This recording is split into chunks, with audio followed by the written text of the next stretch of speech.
E aproveitando então agora, nós saudamos a todos nós, irmãos presentes ao Centro Espírita Leon Denis, na sua sede, aqui em Bento Ribeiro, aos irmãos que sintonizam conosco através da Rádio Rio de Janeiro, aos demais irmãos que através da internet, tanto através do YouTube como através do Espiritismo.net, estão assistindo à reunião da noite. Hoje, como todo sábado, temos a nossa reunião de estudos e de passes. O estudo é através do Livro dos Espíritos.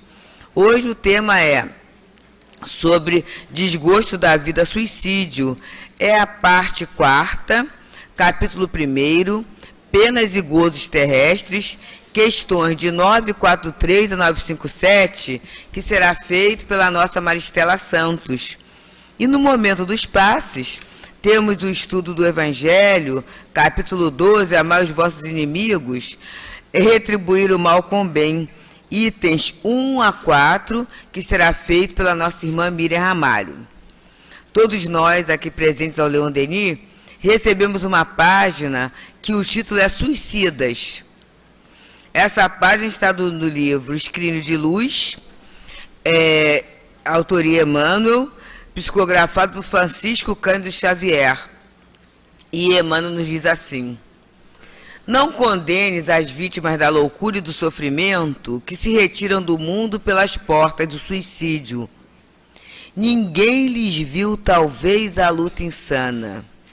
E não sabes até que ponto sorveram o veneno da angústia na taça de fel. Faze silêncio diante dos que caíram no paroxismo da desesperação e da dor. Na batalha do mundo, quantos despem o manto da carne, roídos no âmago da alma pelas chagas de aflitivas desilusões? Quantos procuram fugir ao nevoeiro do vale, arrojando-se às trevas do despenhadeiro cruel, e pedindo a paz do Senhor para os que descem à sombra da rendição antes do triunfo, ora também pelos que armam as garras da treva contra si próprios, no pelourinho da maldade e da calúnia, pelos que perturbam o caminho alheio, aniquilando a própria existência, pelos que rendem culto à perversidade, consumindo-se na ilusão de que destrói o próximo, pelos que se afogam no charco da viciação, pelos que se entregam à inércia e pelos que percebem e chicoteiam os semelhantes, cavando para si mesmos o túmulo de lodo em que hão de perecer. Saibamos utilizar dificuldades na sublimação do nosso futuro. A terra é um santuário de regeneração e de esperança, para quanto lhe abraçam as lições com ânimo forte, consciente da misericórdia em que se fundamenta a divina justiça. Dores, aflições, provas e desencantos representam o material educativo do tempo em que nos asilamos, à procura de fortaleza moral e de créditos imprescindíveis à continuidade de nossa viagem para Deus. Não te confies ao cansaço ou ao desalento na solução dos problemas que te afligem à marcha. Renova-te na fé viva e no trabalho constante, inspirando-te na excelsitude do sol que te acompanha a cada manhã, prometendo de cada noite o esplendor de um outro dia, que raiará sempre mais belo. Caminha para diante, regozija-te com o sofrimento que te ajusta as contas e abençoe os obstáculos que te fazem mais experiente e mais nobre. E unido à tarefa que o Senhor te confiou, qualquer que ela seja, aprendendo e servindo, amando e lutando na construção do bem infinito, encontrarás, mesmo na terra, o manancial da vida abundante que te alimentará o coração na conquista da vida imperecível. E, envolvidos por esse precioso estímulo que Emmanuel envia a todos nós, vamos fazer uma prece que marcará o início dos estudos na nossa casa. Deus, Pai de todos nós. Jesus, amigo inconfundível. Amigos espirituais, diretores da nossa casa. Estamos reunidos, todos nós reunidos, em torno de um tema tão delicado que a doutrina espírita, com certeza, acenderá luz no nosso entendimento, esperança e bom ânimo nos nossos corações. E nós rogamos, vos rogamos, que as nossas queridas Maristela e Miriam sejam abençoadas, para que as palavras sejam remédio para as dores que todos nós carregamos. Particularmente, na noite de hoje, lembramos-vos de vós, Maria de Nazaré, mãe de todos nós. Mãe de todos nós, compartilhado pelo imenso amor de Jesus, para que possamos ter um trabalho de muito aproveitamento, de muito bom ânimo, de muita valorização da existência. E assim, Deus, Pai querido, Jesus, mestre de todos nós, Allan Kardec, Leon Denis e demais diretores da nossa casa, nós vos rogamos a bênção de darmos por iniciada a nossa reunião de estudos e de passes da noite de hoje. Que assim seja. Bem, hoje temos um estudo que é bem extenso, né? O Kardec, ele fez bastantes considerações e questões, mas nós leremos apenas 2 perguntas e um trecho do comentário. Desgosto da vida, suicídio. Questão 943. De onde provém o desgosto da vida que se apodera de alguns indivíduos sem motivos plausíveis? Efeito da ociosidade, da falta de fé e, frequentemente, da saciedade. Para aquele que exerce suas faculdades com um fim útil e de acordo com as suas aptidões naturais, o trabalho nada tem de árido e a vida passa mais rapidamente. Suporta-lhe as vicissitudes com tanto mais paciência e resignação, porquanto há de ter em vista a felicidade mais sólida e mais durável que o espera. Agora a questão 957, é a nossa última. Em geral, quais são as consequências do suicídio relativamente ao estado de espírito? As consequências do suicídio são muito diversas, respondem os espíritos, não apenas fixas, e, em todos os casos, são sempre relativas às causas que o produziram. Mas existe uma consequência a qual o suicídio não pode escapar, é o desapontamento. De resto, a sorte não é a mesma para todos, depende das circunstâncias. Alguns espiam suas faltas imediatamente, outros numa nova existência, que será pior do que aquela cujo curso interromperam. E vamos agora para o último parágrafo do comentário de Kardec. A religião, a moral, todas as filosofias condenam o suicídio como contrário à lei natural. Todas nos dizem, em princípio, que ninguém tem o direito de abreviar voluntariamente a sua vida. Mas por que não temos esse direito? Por que não somos livres para pôr um termo aos nossos sofrimentos? Estava reservado ao Espiritismo demonstrar, pelo exemplo dos que sucumbiram, que não se trata apenas de uma falta representativa de infração a uma lei moral, consideração de pouco peso para alguns indivíduos, mas de um ato estúpido, visto que nada se ganha com ele. Longe disso, não é a teoria que ele nos ensina, são os fatos que nos patenteia. Então, nesse momento, com muito carinho e alegria, vamos passar a palavra para a nossa Maristela, rogando a Jesus que a inspire e abençoe. Boa noite a todos.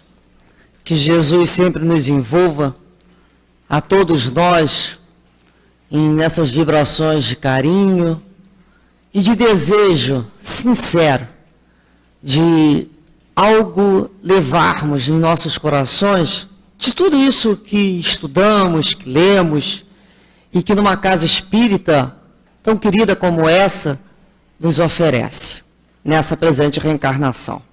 Como a companheira Deusa falou, é um tema que queríamos tratar com muito cuidado sempre com muita delicadeza, porque estamos falando de um assunto de muita dor, que causa um impacto na vida de muitas outras pessoas sempre. E com respeito, porque lembramos sempre de Paulo de Tarso, quando diz, aquele que está em pé, olha e não caia. Porque cair é muito fácil, gente. Né? Então, é o respeito daquele que não se conhece ainda. Eu falo por mim. Às vezes a gente não se conhece profundamente e a gente tem que respeitar o companheiro em todas essas situações que nós aqui iremos abordar hoje.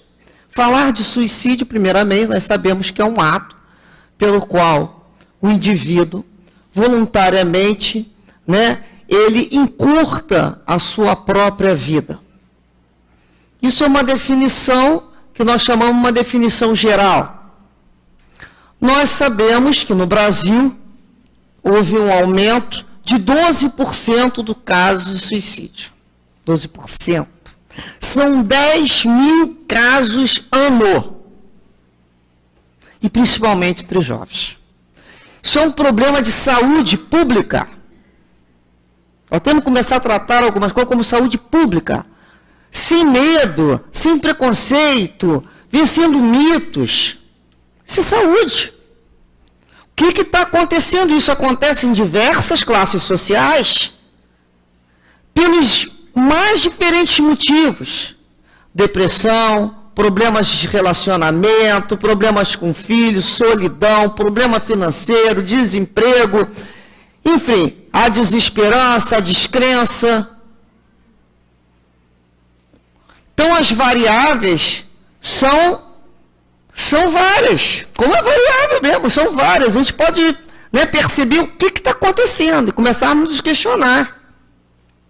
Então, nós buscamos, primeiramente, nós vamos lembrar do seguinte, que o suicídio não acontece de uma hora para outra, não é alguma coisa assim que aconteceu.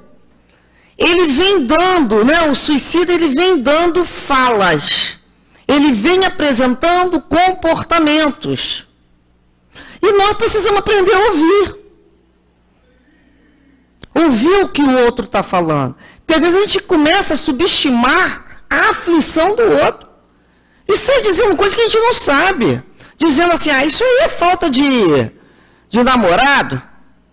Isso aí é falta de que fazer, de lavar uma roupa, isso é falta de trabalho, isso é falta de acordar cedo. Subestimando a dor alheia. Esquecendo que se isso aconteceu e podia ser evitado, onde é que nós estávamos nesse momento?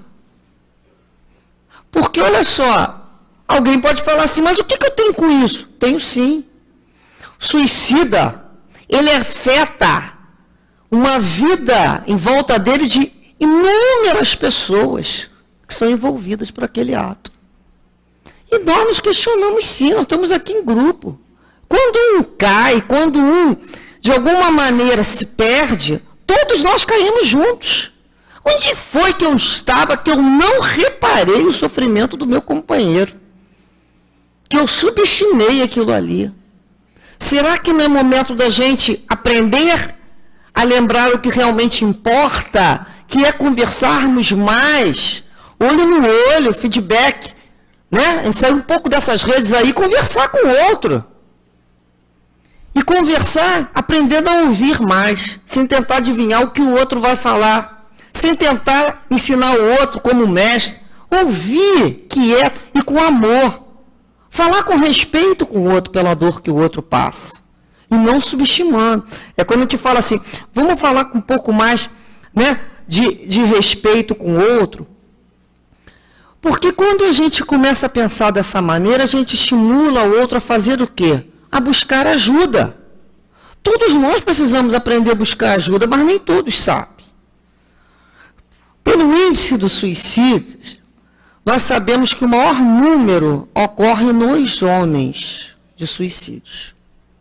As mulheres possuem estatisticamente o maior índice de tentativas, mas os homens de óbito. Por quê? Comecei a pesquisar por quê, né? Interessante. E o homem, em que situação geralmente que se encontra o suicida?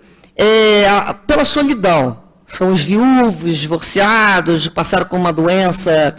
O homem, ele tem uma questão do gênero, né?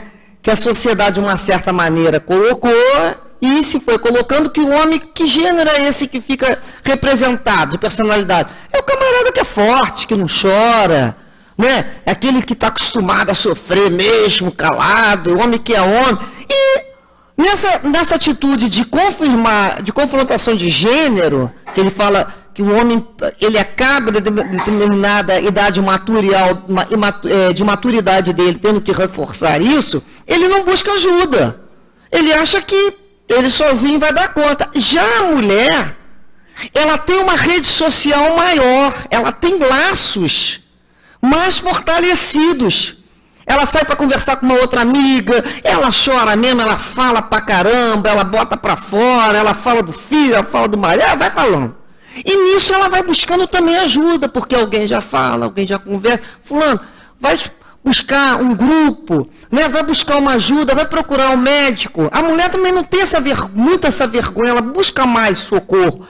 O homem, se você falar, vai buscar uma terapia, vai buscar, às vezes é preciso remédio, é preciso falar com um psiquiatra. Às vezes nós não damos conta daquilo sozinhos, às vezes é um processo químico. Às vezes a gente vive um processo químico de questões hormonais dentro do corpo, que não adianta ter força não, isso é igual óculos, se eu não botar óculos eu não leio. Não adianta, não é vontade não tem vontade que faça eu ler isso aqui sem óculos mais. Então a gente vai aprendendo a conviver com o próprio organismo que necessita de ajuda.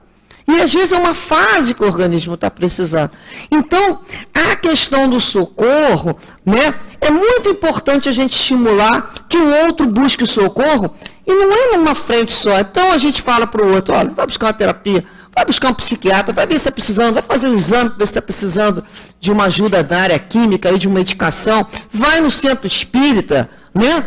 Vamos vir aqui também, vamos orar, vamos buscar essa força. O grupo é mais forte. A gente sempre fala, juntos nós somos mais fortes. Por isso nós estamos aqui em grupo. Por isso nós oramos em grupo. É a força do feixe. Nós sozinhos não suportamos a tempestade. Nós precisamos do companheiro para segurar a nossa mão. Não é que ele vai segurar a gente, mas é para segurar a nossa mão e dizer, eu estou contigo. Vamos embora nessa viagem. É muito importante. Você sentir a mão do companheiro do teu lado te apoiando. Nós também vamos lembrar que nós precisamos saber usar, hoje em dia, cada vez mais, positivamente, toda a tecnologia que nos foi colocada à disposição.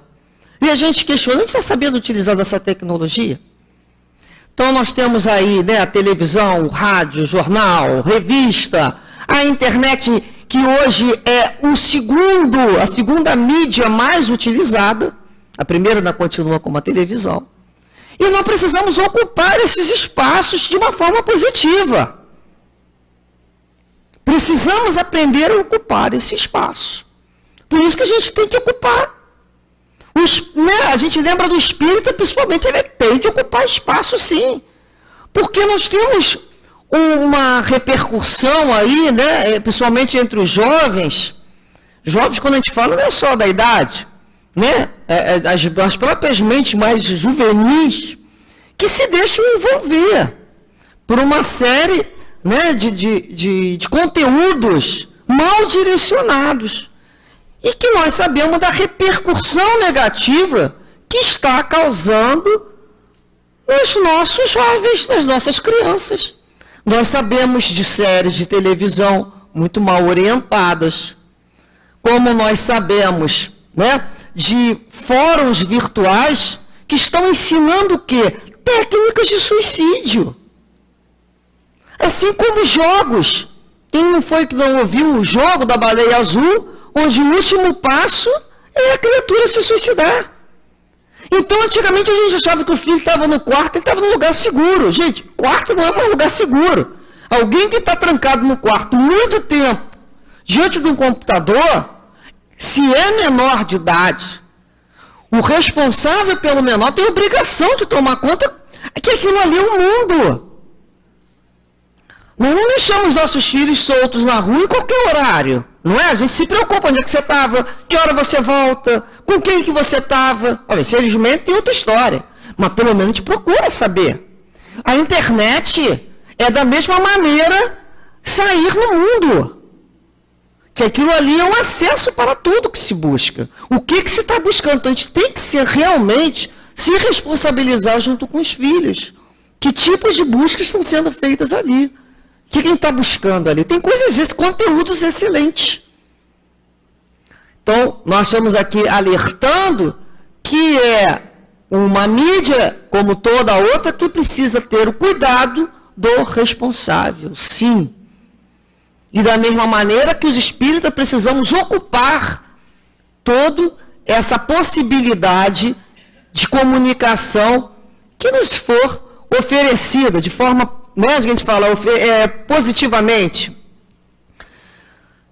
Lembrar também, né, que às vezes a gente fala muito do adolescente, que a gente fala assim, se é coisa da aborrecência. Nem tudo é aborrecência, não. Muitas vezes o jovem está lidando com uma dor, com uma situação que ele não sabe. Ele não sabe lidar com aquele problema. Ele tem medo de falar. Ele tem vergonha de contar, de enfrentar a dúvida que ele está vivendo. Se em casa ele não tem espaço afetivo para fazer essa busca e essa troca, onde é que ele vai fazer isso? A gente tem que pensar nisso, cada vez mais, porque há algum tempo atrás, nós reclamávamos, né? Os pais da gente reclamavam que a gente já comia com a televisão ligada às vezes, não era assim? Hoje as pessoas não se olham mais, está cada um no seu prato, que nem dá atenção mais à sua própria comida. Está lá com o seu aparelhinho.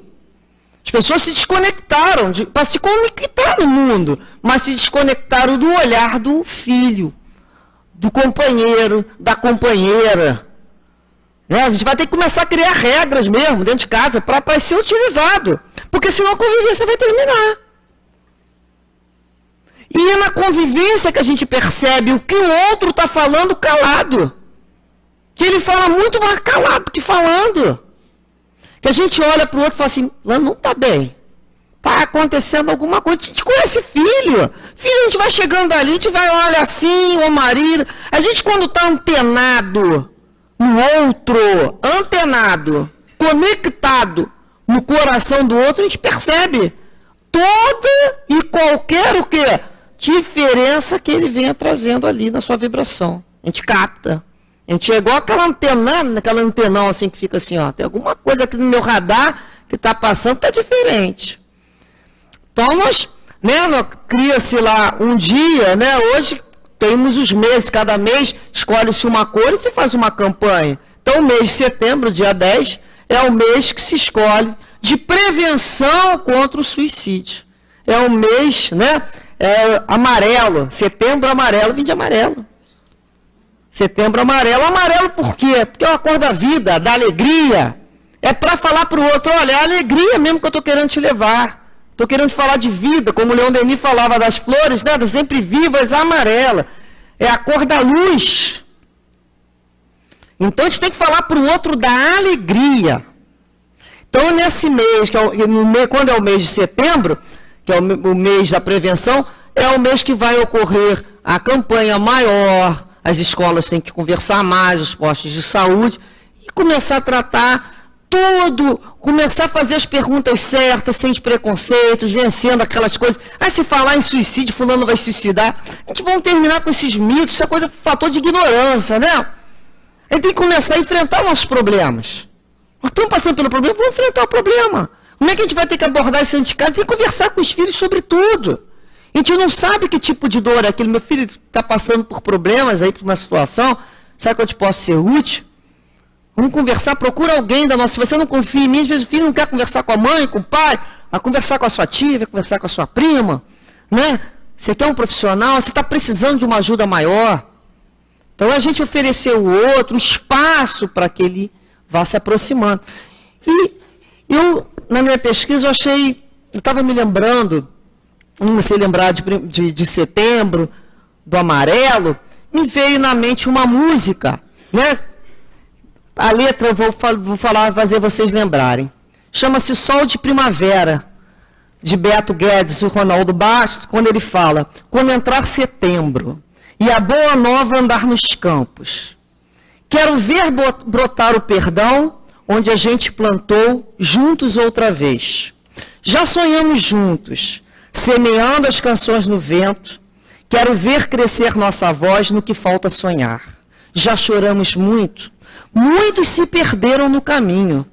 Mesmo assim, não custa inventar uma nova canção que venha nos trazer sol de primavera. Abre as janelas do meu peito. A lição sabemos de cor. Só nos resta aprender. Realmente essa lição só nos resta aprender. E é a estação da primavera que nos representa como a esperança, né? Florir novamente. Com a boa nova que chega dos campos. Então Jesus traz a boa nova para que no nosso coração possa sempre, com esperança, tornar a florir. Porque tem momentos que nós passamos mesmo de estio, né? Momentos de dor, momentos de tempestade, momentos de friagem, do inverno da alma, das angústias. Mas depois, tudo passa, tudo sempre passa. Depois o que nos vem? A primavera. Lembrando que a vida prossegue. Que o sol vai voltar. Que a vida vai se perpetuar, como sempre se perpetuou, linda, cheirosa, nos convidando a quê? A correr pelos campos. Então, se nós falássemos do suicídio, sem falarmos na doutrina espírita, falaríamos de número, falaríamos de estatística, mas a doutrina espírita traz o tema de maneira a não somente esclarecer, mas principalmente para consolar. A doutrina espírita ela é esclarecedora e consoladora. Porque esclarecer, nós já somos bem esclarecidos, não é mesmo? A maioria de nós somos criaturas já bem esclarecidas. Mas existem momentos que nós precisamos mesmo é do consolo. E o consolo é o Cristo, é Jesus que nos dá, que nos oferece. Nós não somos consolo para ninguém, sabemos bem disso, mas nós somos capazes de relembrar ao outro as palavras de Jesus, de demonstrar para o outro como aquele consolo das palavras do Cristo falaram fundo dentro da nossa alma. Então é quando nós buscamos pela doutrina espírita conhecer e multiplicar esse conhecimento quando falamos. Falar com o coração. Porque sabemos daquele remédio que tomamos e tão bem nos fez. E por isso temos o desejo sempre positivo de passar para o outro aquela receita que funcionou com a gente. Não é assim que a gente faz? Olha, eu usei isso aqui, isso aqui foi um bálsamo na minha alma naquele momento, né, de tanta angústia. Então, Kardec sempre se preocupou muito com esse tema do suicídio, né? Kardec se preocupa e vai abordar magistralmente, em toda a sua obra, ele de alguma maneira ele vai tocar sobre o suicídio. Mas nós escolhemos só alguns pontos para nós demonstrarmos aqui como que tanto as notas de Kardec, como o que ele buscou junto com o plano espiritual, foi tão preciso e atual se nós, né, aprendermos a buscar a lição e a compreender a lição, não só com a mente, mas também com o coração. Às vezes a gente fala assim, mãe, eu leio isso aqui, eu rezo, mas isso não me diz nada. A gente tem que pensar assim, eu estou buscando a lição com o coração? Porque quando a gente busca a lição com o coração, a lição nos responde com amor. Então, tem que saber buscar a lição. De quem está buscando aquela lição ali?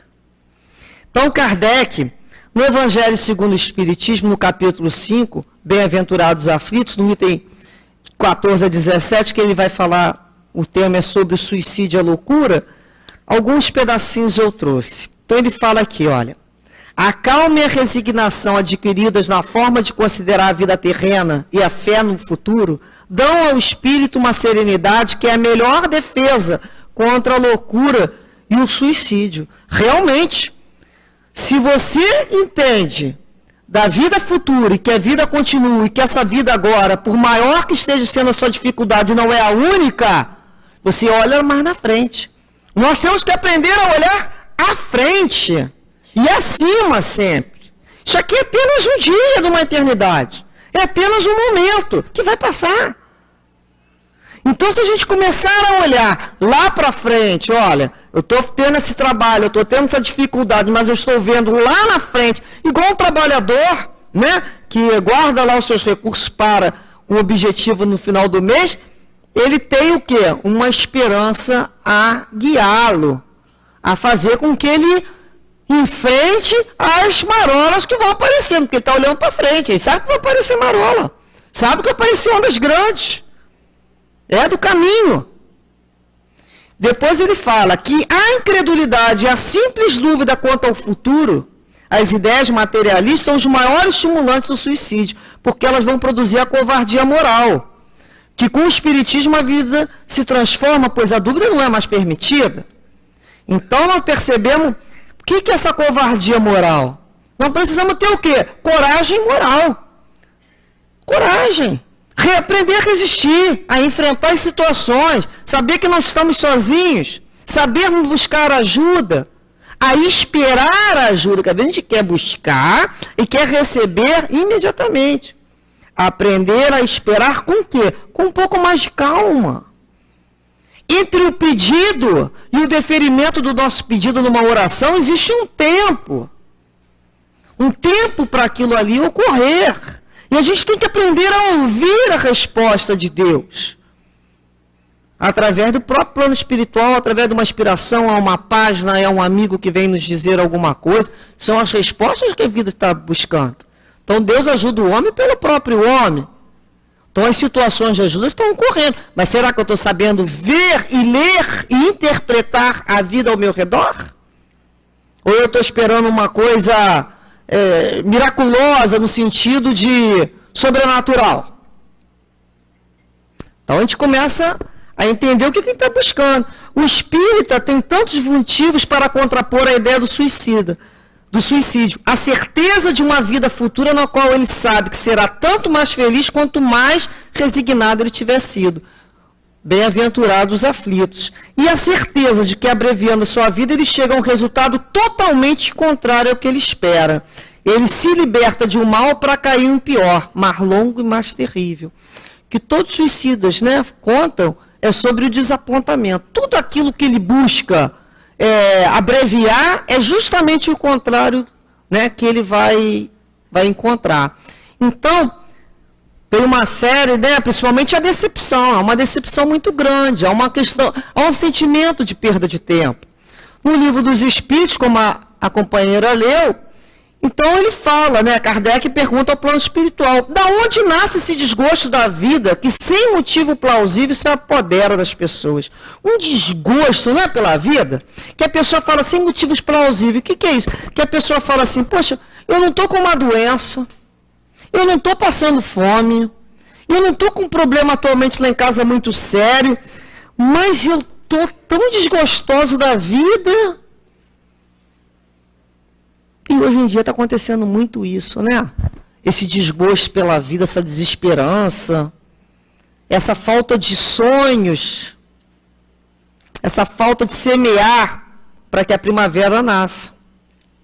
Nós vamos começar a compreender também que são fases que o momento nos convida a termos uma resistência.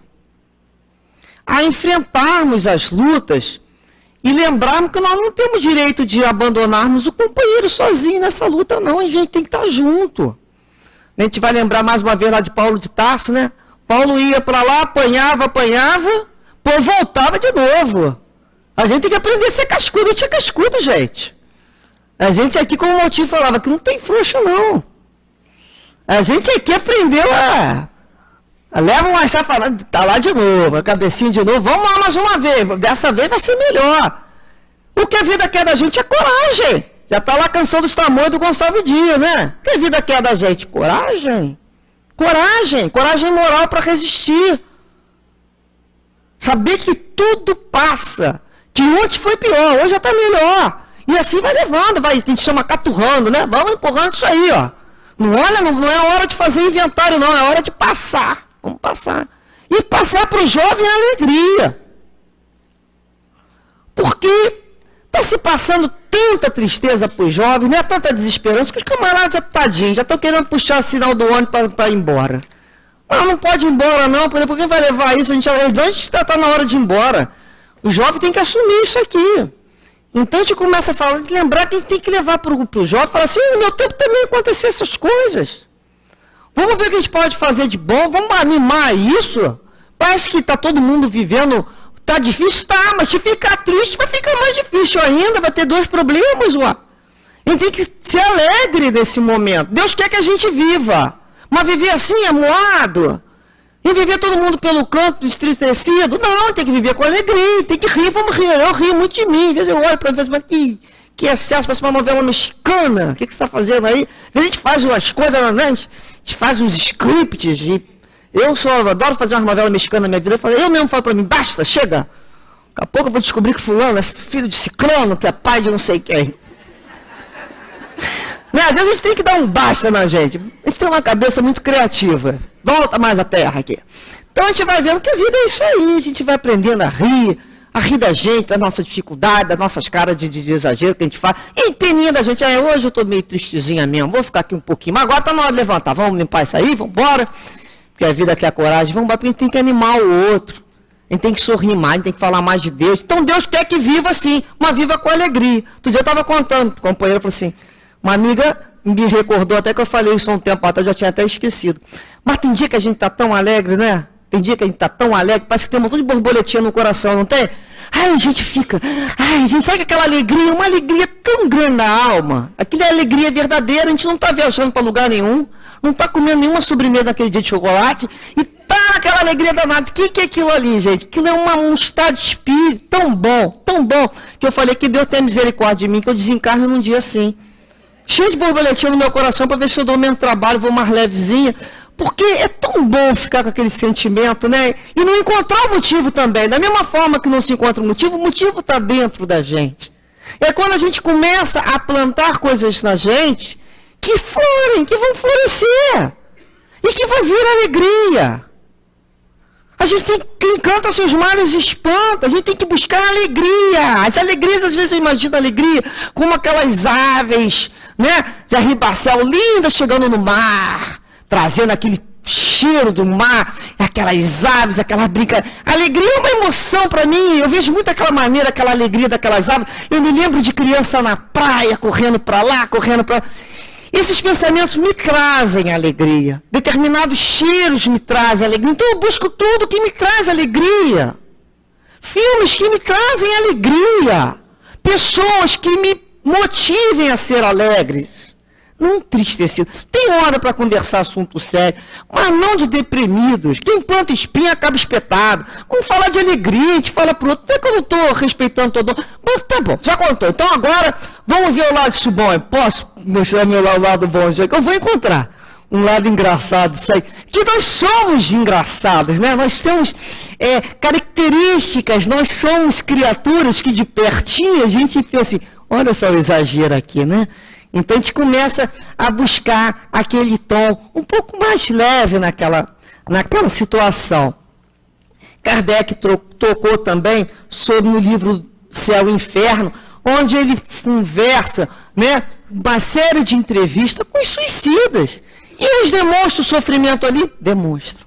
Um grande sofrimento. cada um por um motivo diferente, proporcional ao tipo de suicídio, ao tipo de situação, mas com uma característica em comum: o desapontamento. Todos falam a mesma coisa, um desapontamento. E a gente confirma isso, essa situação, na mesa, né, na mesa de socorro espiritual, na mesa de obsessão, no socorro espiritual, quando se conversa com os espíritos que já tenham cometido suicídio, nas mensagens que a gente lê, o que a gente repara nesses espíritos? A tristeza mesmo, é um sentimento diferente de tempo perdido. É igual quando a gente está naquele dia de prova, né, no colégio, que a gente fala assim: cansei, pega a nossa mochila, june aqueles livros todos para bem longe, né, como se fosse possível, sai do colégio, dá um pulo em cima do muro e cai, e foge do colégio, aquele dia. Depois chega em casa, não tem jeito mesmo. Vai ter trabalho, vai ter que limpar aqueles curativos, pulou, se machucou, vai ter que juntar aqueles livros tudo novamente, a mochila está rasgada, vai ter que repular o muro, vai ter que voltar para o colégio, e vai ter que sentar ali e fazer a sua prova. Perdeu tempo, essa sensação está doendo, vai ter que refazer agora doendo. A gente não faz umas bobagens dessas na vida? A gente faz assim. A gente fala assim: por que eu fui fazer isso?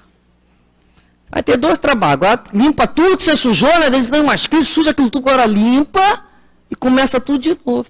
Então é o que eles passam para todos nós, é essa sensação de tempo perdido, que não levou a nada. Só teve que recomeçar com um pouco mais de dor, mas vão recomeçar. Um pedaço que pararam. E encontramos em inúmera literatura da doutrina espírita vários casos, mas lembramos hoje do Memórias do Suicida, né? Uma obra magistral, escrita pela querida Ivone Pereira, que foi uma psicografia, passada no Vale dos Suicidas, na colônia Maria de Nazaré, que é um hospital que recolhe esses espíritos. Então, todo esse livro é um livro com conteúdo muito profundo, muito bom, muito bom. Ali eu entendo que está toda a síntese da doutrina espírita, tudo se encontra ali, se a gente ler aquele livro. É um livro que eu termino de ler, eu retorno, eu vou, eu volto, porque é um livro que me fala fundo, porque é muito bonito, ele é bem escrito, em todos os sentidos, né?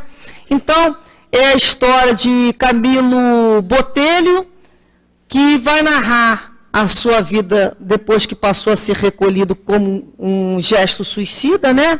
Dele e dos seus companheiros naquela situação. Então, são 4 companheiros, tem lá o Mário Sobral, tem o Jerônimo, tem o Belarmino Queiroz, tem o João de Azevedo e o próprio Camilo. Cada um viveu uma situação, né? O Mário Sobral lá não aguentou, não suportou uma questão de amor, de paixão, a amante dele o traiu, ele não suportou, porque ele, apesar de ter abandonado a esposa e os filhos, mesmo assim, a amante tinha abandonado, ele não aguentou aquela paixão mal resolvida. Ele foi e cometeu o ato. Já o Jerônimo não suportou uma ruína comercial, um problema financeiro. Olhar para os amigos e dizer que perdeu tudo, ele era um homem muito rico, também não sucumbiu. O Belarmino foi uma doença, era tuberculose, ele era materialista, ele era discípulo de Augusto Conte, a mãe dele também. Na hora que ele ficou tuberculoso, ele pensou: ele é materialista, se só tem uma vida só, por que eu vou passar por essa doença? Por essa dor toda? Vou abreviar essa vida aqui. E suicidou. Ele foi até de todos os outros, ele não foi o mais coerente, porque os outros todos eram religiosos. Mas é o religioso sem a fé. Né? O João, ele foi um vício. Ele se perdeu tudo no jogo. Perdeu inclusive a própria vida. E o Camilo, né, o protagonista da história, ele perdeu a visão. Perdeu a visão, perdeu os meios de subsistência, o orgulho, ele mesmo diz, foi o que alavancou o suicídio dele. O orgulho e o desânimo. Isso não é atual? Qual dessas histórias não é atual? problema com amor, problema financeiro, problema com orgulho, problema com vício. Onde é que os problemas são novos? Essa história é contada, né? Foi passada lá, a história deles é 1800 e pouco. Desde que o mundo é mundo, ele passa por esses problemas. Passando por problemas. Agora, cada momento que o espírito vivencia um problema, em cada reencarnação, ele vai passando de uma forma diferente. Ele vai se tornando mais resistente. Ele vai passando pelos sofrimentos com uma outra visão. Né? No livro próprio, o Dr. Herman fala que ele falando sobre Leon Denis, que Leon Denis que fala sobre a lei circular, sobre a questão dos sofrimentos. Então tem momento que a gente sofre porque lei de causa e efeito, que a gente fez o outro sofrer, depois a gente sofre com aqueles que a gente ensinou a fazer sofrer, a gente sofre junto com eles, ali na nossa casa. Depois a gente sofre por aqueles que estão fazendo os outros sofrer. Então o sofrimento cada vez é um tipo de sofrimento. Sofrimento físico, sofrimento pessoal, sofrimento por empatia, sofrimento já por sede de justiça. São sofrimentos. São formas de sofrer diferentes. E o que esses 5 personagens têm em comum? Né? Do João de Azevedo, Jerônimo de Araújo, Belarmino de Queiroz, Mário Sobral e o Camilo Cândido Botelho. Falta de fé. É a falta de fé. Mesmo com a religião, com o rótulo religioso que cada um trazia, eles não tinham aquela fé como a couraça, aquela confiança no Pai, que o respeito às leis do Pai. Porque como eu posso dizer que eu amo a Deus, que eu confio em Deus, se eu não respeito a obra, se eu não respeito a lei? Como? Eu amo a Deus, eu tenho que respeitar-lhe a obra? E não aborrecer-lhe a obra, contrariando-lhe, infringindo. Eu amo a minha mãe, eu respeito as ordens da casa dela, eu não vou infringir. Não é assim que a gente, quando ama o outro, a gente respeita. A gente acredita naquilo que o outro que nos passa. E o espírito Camilo, que ela fala, o espírito Camilo Cândido Botelho, é, na verdade, né, o pseudônimo de um talentoso artista português, um romancista, que nasceu em 1825, desencarna por um suicídio em 1890, e o nome dele é Camilo Castelo Branco. Bem, Camilo Castelo Branco viveu nessa época, e a gente, quando ela tira ele de personagem, e a gente traz ele para um homem, ele para de ser uma ficção, e descobre que ele é um homem com as mesmas situações, com as mesmas dificuldades que a gente viveu ou vai viver de novo. Então ele tem, já desde pequenininho ele é órfão, muito cedo de mãe primeiro, logo após, uns anos depois, ele é órfão do pai, aí ele passa a ser criado lá por um outro parente, longe, uma vida difícil. Ele por si só também, ele era chegado, começou a fazer medicina em Portugal, em Lisboa, foi em Porto, desculpa. Depois ele era um homem de boemia, né? Era aqueles rapazes assim, boêmios, e já tinha casado, novinho já tinha casado, já se separado, já tinha casado de novo. E depois largou a medicina. Quando largou a medicina, resolveu entrar no seminário. Né? Geralmente são os extremos, assim, bastante boemia, que ser padre. Naquele ano que ele resolveu entrar no seminário, ele conheceu a Ana Plácido. Ana Plácido, a mulher que ele se apaixonou, ela era casada. Imagina naquela época, né? O escândalo que foi tititi. Ela era casada com um comerciante muito rico, e eles tiveram um caso, né? O marido dela descobriu e denunciou por adultério. Naquela época, prisão. Os dois foram presos. Ela primeiro, porque ele fugiu. A mulher geralmente é mais corajosa, né? Depois ele voltou e se entregou na mesma cadeia que eles ficaram no Porto. Então, imagina naquela época, você ser preso por adultério. Olha a coragem dessa mulher. Aí depois, mas ele era conhecidíssimo como, ele foi o primeiro escritor a viver de literatura. Ele foi o primeiro escritor português a viver de literatura. A novela dele, Amor de Perdição, que na realidade ele não escrevia de memória, ele falava, aliás, eu não escrevo de imaginação, eu escrevo de memória. Ele contava a história lá de um tio dele, tinha inúmeras histórias. Então, Amor de Perdição é uma novelona mesmo, é português, mas parece mexicano. É aquela novela que acontece de tudo. Então, foi um sucesso da época, ele era visitado pelo rei. O próprio nosso Dom Pedro II foi visitá-lo depois que saiu da cadeia. Nós temos uma noção de que esse homem teve de literatura em Portugal, naquela época. Só que tudo era muito caro para se viver. Né? Para eles era somente o artista, não é o que nós temos hoje em dia aí, né? Viver, o cara já fica mesmo rico porque ele morre, né? Principalmente na área de qualquer tipo de arte. Então, foi com muita dificuldade. Logo, um ano depois, ele foi absolvido. Inclusive, o juiz já era pai de Eça de Queiroz, né? A gente vai vendo como é que eles são contemporâneos aqui naquela época. E quando eles tiveram, a Ana Plácido tinha com o primeiro marido um filho, que supunha, as pessoas achavam que era de Camilo. Era filho adulterino dele, mas que o pai assumiu lá e teve lá o primeiro filho com o primeiro marido. Ele ligou mesmo para a paternidade. Depois com Camilo, quando ela foi morar com Camilo, eles tiveram 2 filhos, o Jorge e o Nuno. E tiveram problemas com o filho também. O Jorge tinha um problema mental, era declaradamente louco. Né? Ele tinha um problema seríssimo. O Camilo era muito apegado, inclusive, a esse menino. E ele tinha, quando ele estava bem, ele era muito lúcido, eles faziam uns desenhos maravilhosos, mas ele vivia a maior parte do tempo dele dentro do próprio mundo, né, particular. E o primeiro filho da Ana Plácido morre com o primeiro marido, morre muito novo também, com 19 anos, uma febre, parece que foi meningite. E como o marido dela já tinha morrido, o filho daquele casamento herdou e ela passa a administrar os bens. Olha que interessante. E eles vão morar na casa que pertencia ao marido. Então, para Camilo, que era orgulhoso, isso foi a pior coisa, né? Ele precisou viver na casa do homem que mandou prendê-lo. Com um filho doente e com dívidas.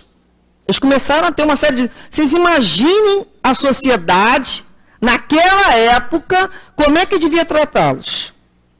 Aquela família. Uma mulher que já tinha sido presa. Uma mulher que tinha traído o marido. Em casa tinha um filho com doença mental. Vocês acham que era fácil? Naquela época? Não, né? Nem pouco, né? Se é hoje, não é? Afrontar todas essas dificuldades sociais. Então... O outro filho era que chamam de história, né? Ele era um pródigo, era um esbanjador, não trabalhava, mesmo assim conseguiu ainda casar bem, com uma moça, inclusive, muito bonita. Então, Camilo foi se desgostando de uma certa maneira, apesar de ser muito apaixonado pela Ana Plácido, ter muita preocupação com esse filho que tinha um problema mental. Ele tinha muita preocupação com esse filho, tanto é que ele aceitou um título até para receber um recurso lá, né, porque ele não tinha aposentadoria também não, ele também já estava velho, ele tinha sífilis. Aí começou a desenvolver uma série de outras doenças e foi perdendo a vista. E foi produzindo menos literatura e menos dinheiro entrando em casa. Então a gente começa a reparar que é atual. E ele precisava escrever. Só que ele começou a ficar incapacitado, até que ele descobriu, né, que a visão dele não retornaria mais, que foi definitiva, a cegueira dele seria definitiva, e ele ali não suportou, chega em casa e, sem a permissão, né, de Deus, ele encurta a própria vida na residência, justamente, que hoje funciona o Museu Camilo Castelo Branco, que é em Sede, na Vila Nova de Famalicão, em Braga, em Portugal. É uma casa amarela que eu tive, graças a Deus, a oportunidade de conhecer. E mantém-se a estrutura muito... hoje, né, procuram manter muito como era a época de Camilo, porque essa casa foi reconstruída porque ela sofreu um incêndio, mas os móveis estavam resguardados em outros lugares. Então, hoje, esse museu, principalmente na vida cultural dos alunos, né, do segundo grau em Portugal, ele é muito visitado, porque é o livro obrigatório, né, de se ler Amor de Perdição. Então, o Camilo é muito comentado. Então, a gente entra na casa dele, aquela casa amarela, e aquele local distante, até hoje, né, tudo muito distante, as outras casas, a igreja que ele frequentava. Então, você vê a cama, as questões da dificuldade de cegueira. Ele teve que vender parte da sua biblioteca para sobreviver. Quer dizer, parte justamente da coisa que ele mais amava. Então, a biblioteca dele é coisa lindíssima, hoje foi recuperada. Então, a gente começa a olhar o outro, não mais com o olhar de alguém que mora na casa do vizinho, alguém que é de um livro. Não. Alguém que você foi na casa e que existiu e que existe. Não é mesmo?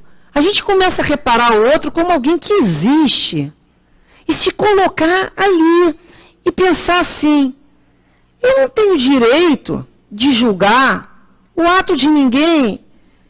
E muitas vezes a gente tem que pensar quantas vezes ele resistiu, não foi mesmo?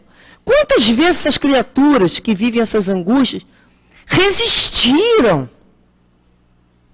Quantas vezes elas conseguiram dominar esse impulso? Quantas vezes nós dentro da gente trazemos umas angústias, umas dores, né? Que a gente fala assim: vamos embora, vamos levantar o ânimo, não pode cair nessa depressão não. Porque a gente sabe que é um dos motivos, é um dos caminhos que se a gente não se permitir, aliás, se adoecer, a gente não sabe como é que vão ficar nossas forças, vão ficar enfraquecidas. A gente não pode se permitir adoecer esse ponto. A gente tem que buscar motivos para sonhar, a gente tem que buscar coisas para realizar, a gente tem que ter sonhos. A hora que a gente para de sonhar, de inventar moda, de criar uma coisa, de se apaixonar pelo outro, pela vida, de fazer uma coisa diferente, gente, a gente tem que se apegar à vida. Às vezes é um gatinho, é um cachorrinho, é alguém, é um trabalho, é uma nova forma de você ver a sua vida.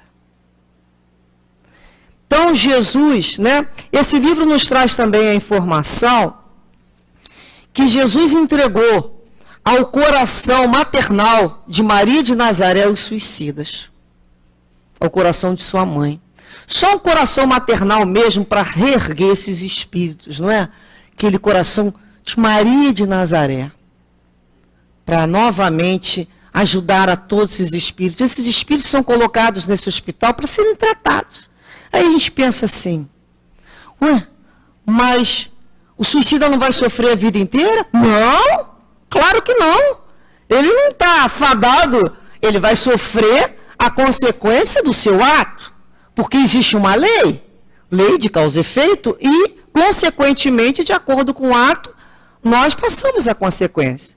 E o sofrimento não foi Deus que nos causou, que nem nos machuca, é um sofrimento buscado por nós mesmos, pelas nossas atitudes.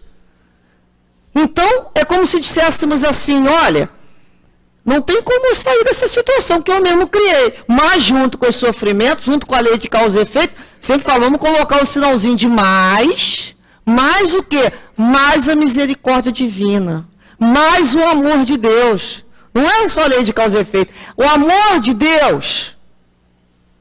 Então, a mesma lei que um dia se desrespeitou, por não se conhecer a Deus, por não termos aprendido a amar o Deus como um Pai bom e misericordioso, por um dia não termos confiado nessa bondade divina, e chegamos a desrespeitar a sua lei ao ponto de cometermos essa infração, que é a infração do suicídio, essa mesma lei oferece, porque é da lei, uma nova oportunidade para que se recomece. Novamente. Com o quê? Com mais ânimo. Então o espírito se prepara nesse hospital, que ele conta, o livro é sobre isso, ele se prepara um tempo adequado para novamente recomeçar. Então o que a gente deseja do fundo do nosso coração, né, a esses espíritos? Que eles lembrem sempre que o amor divino, que o amor de Deus é infinito. Que se eles algum dia desistiram de Deus, não adianta, porque Deus não desiste da gente, nunca. Deus nos ama, e ama igualmente ao quem cometeu suicídio e quem não cometeu suicídio da mesma maneira. Que o amor de Deus não separa os seus filhos, não faz acepção. Entende que é um filho que está adoecido, que precisa da sua atenção e do seu amor. E nós entendemos que é o nosso irmão que precisa dos nossos melhores votos, não do nosso julgamento. Não do nosso julgamento. Que a gente possa fazer votos dizendo para eles que tenham coragem, tenham confiança, busquem Maria de Nazaré em suas preces, busquem Jesus, busquem seus protetores espirituais, pedindo o quê? Força, fortalecimento na sua fé. Porque nesse momento precisamos fortalecer nossa fé, que é uma couraça que nos protege de todas as tempestades. Que um novo sol vai raiar, trazendo um novo dia para todos nós e para eles também. E que nesse momento, todos os espíritos que tenham vivenciado essa situação possam realmente sentir dentro dos seus corações brotando flores de um lindo amanhecer, com perfume convidando, vamos vir para a vida, confie no apoio que nós todos juntos iremos oferecer junto com Deus. Que é isso que Deus espera de nós. Uma rede, um laço de afetividade para que o outro suporte a vida. E o que nos cabe é transformar a vida do nosso irmão para que ela seja mais leve e mais alegre. E que tenhamos no fundo dos nossos corações o desejo sincero que eles sintam esse amor e o envolvimento de todos nós convidando para a vida, porque vale a pena. Lembramos, para terminar, de Leon Denis, quando nos diz que os motivos do suicídio, qualquer que seja o motivo, são de ordem humana, mas os motivos da vida são de ordem divina. Que nunca esqueçamos disso. Os motivos de viver é divino. Que Jesus, assim, a todos nos abençoe, abençoe as nossas famílias, que fortaleça a nossa fé, para que possamos enfrentar cada uma dessas tempestades que passamos de maneira confiante, com a certeza que nunca estivemos nem estaremos sozinhos. Caminham junto a nós amigos espirituais e o amor de Deus sustentando a cada um das nossas vidas. Graças a Deus, muita paz. Receba, Maristela, as flores da nossa gratidão e que o Senhor Jesus possa envolvê-la para em novos momentos estarmos juntos, meditando acerca dessa abençoada doutrina que nos sustenta. Vamos passar agora a segunda parte da nossa reunião, que é o momento dos passes, e a nossa Miriam, nossa irmã Miriam Ramalho, vai comentar o nosso capítulo 12 do Evangelho segundo o Espiritismo, Amai os vossos inimigos, logo no seu primeiro item, retribuir o mal com o bem. Aprendeste do que foi dito, amareis o vosso próximo e odiareis os vossos inimigos.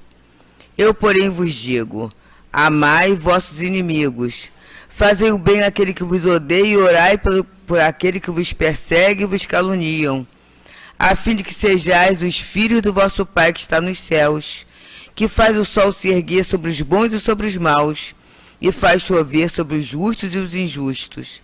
Porquanto, se amais apenas aquele que vos ama, que recompensa tereis? Os publicanos também não fazem o mesmo? E se saudardes somente os vossos irmãos, que fazeis mais que os outros? Os gentios também não agem assim? Eu vos digo que se a vossa justiça não for maior que a dos escribas e dos fariseus, não entrareis no reino dos céus. É a palavra de Jesus, anotada por Mateus, no capítulo 5, versículos 43 a 48 e 20. Temos uma outra fala anotada por Lucas. Se amais somente os que vos amam, que mérito tereis? Porquanto os homens de má vida também amam aqueles que os amam. Se fizerdes o bem apenas aos que vos fazem bem, que mérito tereis? Os homens de má vida fazem a mesma coisa. E se vós só emprestardes àqueles de quem esperais receber o mesmo favor, que mérito tereis? Os homens de má vida emprestam uns aos outros para receber a mesma vantagem. Quanto a vós, amai os vossos inimigos, fazei o bem a todos, e emprestai sem nada esperar.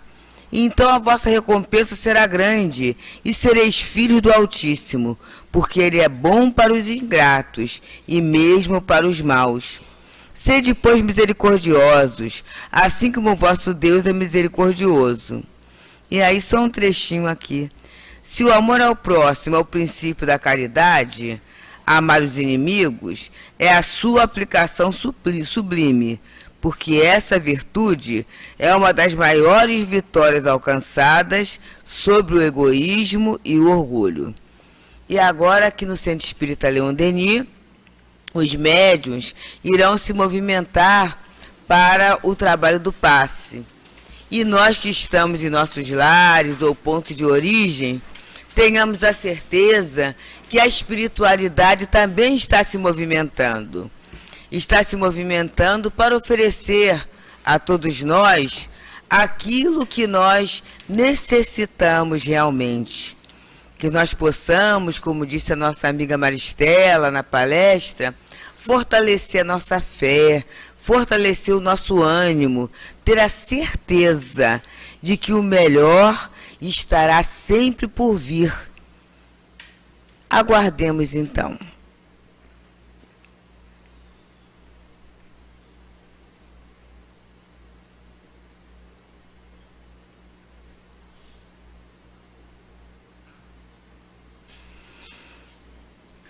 Senhor Jesus, Mestre dos mestres, médico dos médicos, refúgio de nossas esperanças. Chegamos ao momento dos passes e sabemos, Senhor, o quanto do laboratório do mundo invisível, a generosidade das bênçãos poderão chegar até nós. Por isto, amigo incomparável, nós rogamos ao teu coração, abençoa, Senhor, a este generoso momento, o momento dos passes. E assim que possa ser em teu nome, em nome da equipe de espíritos que trabalham e dirigem essa tarefa, mas sobretudo em nome de Deus, que possamos dar por iniciado o trabalho dos passes.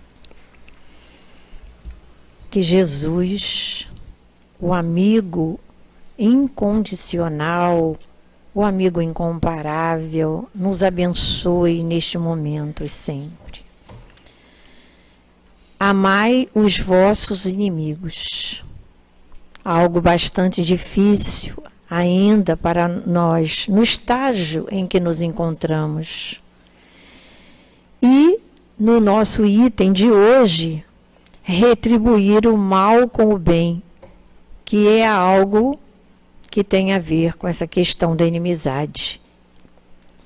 E para nossa reflexão, o que é o bem? O bem é tudo aquilo que está de acordo com a lei de Deus. E o mal é justamente o contrário. É o que não está conforme a lei de Deus. E como é que nós, ou será que nós temos condições de distinguir isso? O bem do mal, o mal do bem? Sim. Como? Através da inteligência e da consciência. No momento em que nós desenvolvemos o senso moral, aumenta a nossa compreensão em relação à lei de Deus. Lei essa que nós já aprendemos como espíritas, ou na doutrina espírita, que está na nossa consciência. Mas que nos esquecemos muitas vezes, e os espíritos nos dizem que esquecemos, por conta dos nossos maus instintos. Então, como é que vamos fazer para que isso não ocorra, para que isso não aconteça? é não fazer, exatamente como Jesus ensinou, nos colocarmos no lugar do outro, não fazer aquilo que não desejamos para o outro. Mas será que nós conseguimos fazer isso? O que é que nós fazemos? Muitas vezes fazemos o contrário. Como assim? Colocamos o outro no nosso lugar, porque dizemos, eu jamais faria isso. Fulano é muito fraco. Eu já passei por muitas situações, até piores. E não agir desta forma, não agir assim. Então, queridos companheiros, a palavra de ordem é respeito. Respeitar o outro como ele é, como ele consegue ser, com as suas limitações, com as suas dificuldades, com as suas fragilidades, porque nós também temos as nossas. Então, nós realmente precisamos estar atentos. E se já somos fortes ou nos julgamos assim tão fortes, nos julgamos suficientemente fortes, né? Muito bom. Mas certamente não podemos nos esquecer que já fomos frágeis, ou ainda somos. Na verdade, ainda somos, temos muitas fragilidades. Então, quando Jesus nos propõe que devemos amar os nossos inimigos, fazer ao outro aquilo que nós gostaríamos que o outro nos fizesse, ele está realmente nos fazendo uma proposta muito interessante. Na verdade, isso é algo assim que, no momento em que nós temos aquela empatia com o outro, ou seja, nos colocamos no lugar do outro, nós estamos abrindo brecha para que se comece um processo educativo. Porque quando nós falamos mais baixo, quando nós não devolvemos a violência, a agressividade, o outro fica até espantado. E é esse o momento propício para a questão da educação. Então, lembremos o companheiro que faz para nós, diz para nós a seguinte trova: que minhas mãos desarmadas e abertas para o perdão não sirvam nunca fechadas para agredir um irmão.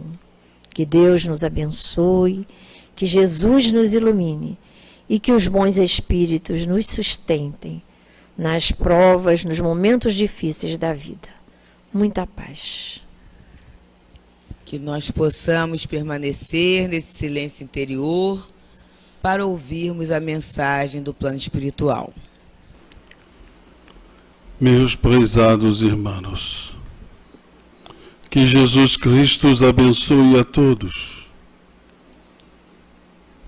Há que se ter muita compreensão diante da dor, do sofrimento e da separação, diante dos espíritos que retornam ao mundo espiritual através do suicídio.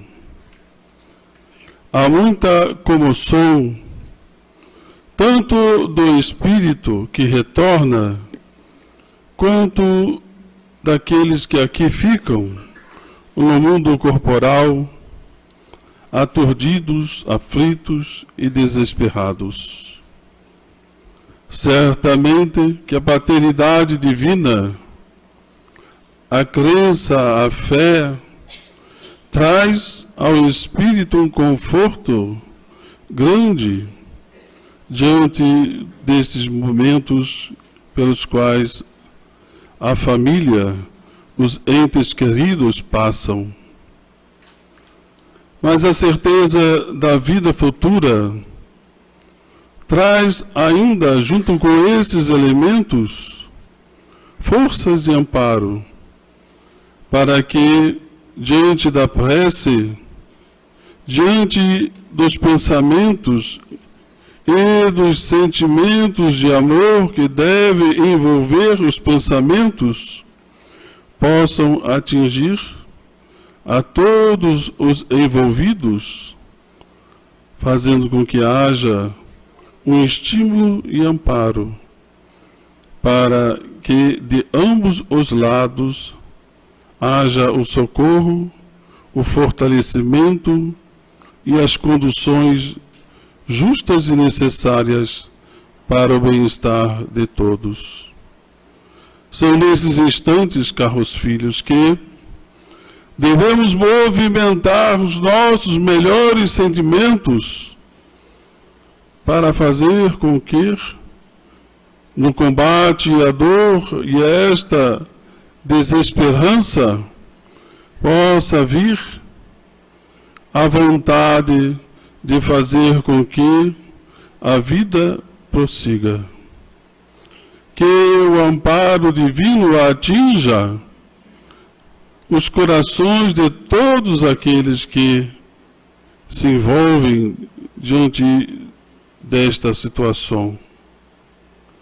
Portanto, há que se ter, sim, compreensão. Há que se ter o entendimento do conhecimento que o Espiritismo oferece pela certeza da paternidade divina, pela certeza da vida imortal, mas, sobretudo, pela constante força, fé, coragem, que movimenta os sentimentos mais íntimos de cada criatura da sua existência para auxiliar àqueles que passam por esta turbulência. Assim, que todos orem, que todos vibrem, que todos sintam que podem, por esse caminho, ajudar o seu semelhante e, sobretudo, àqueles que passam por esta situação, criem forças que, através do pensamento e do sentimento, irão atingir aonde quer que esteja o seu ente querido que partiu desta forma, de uma maneira abrupta.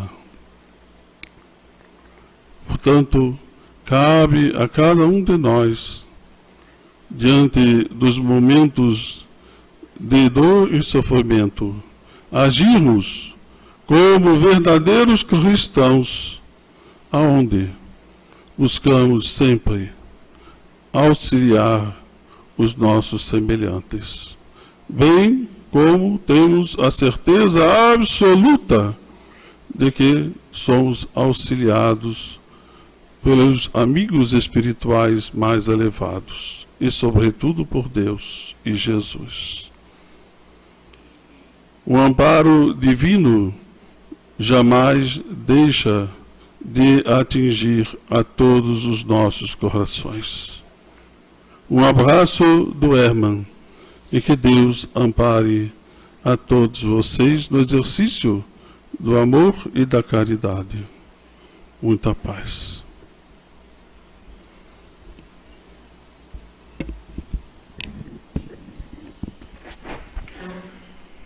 Senhor meu Deus, agradecemos por termos chegado a esta casa, a esse núcleo de estudos, de socorro no dia de hoje.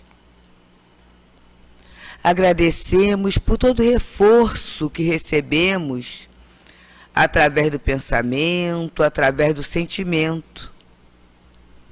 Agradecemos por todo o estímulo, a compreensão e a fraternidade, ao respeito, ao equilíbrio que jorrou sobre nós nesse momento de reunião espírita. E nós rogamos que as bênçãos da paz, do amor, da esperança, da alegria de viver, possam, contidas em nós, serem compartilhadas com todos aqueles que passarem pelo nosso caminho, com todos aqueles com quem compartilhamos a existência. E assim, Senhor, profundamente agradecidos, nós rogamos que seja em Teu nome, que seja em nome da direção espiritual da nossa casa, que seja em nome de Leon Denis, de Allan Kardec, mas que seja, sobretudo, em nome da bondade de Deus, nosso Pai, que nós rogamos a permissão para darmos por encerrada a abençoada reunião de estudos e de passes da noite de hoje. Que assim seja.